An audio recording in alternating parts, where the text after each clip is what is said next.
প্রিয় ভাই বোনেরা, রমজান মাস শেষ হতে যাচ্ছে আর ৩-৪ দিন রমজান মাসের সময় আছে।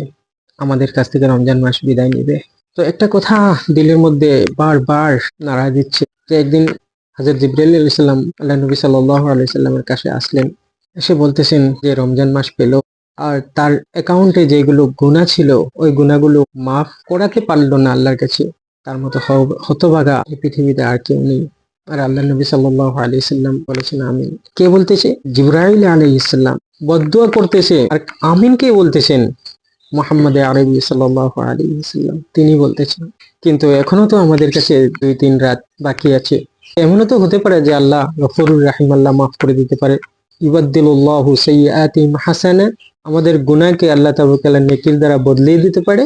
তো আমরা যেন যতদিন বাকি আছে ততদিন যেন আল্লাহর কাছে মাফি চেয়ে আল্লাহকে যেন রাজি করাতে পারি। আল্লাহ যেন আমাদের সবাইকে তৌফিক দান করেন।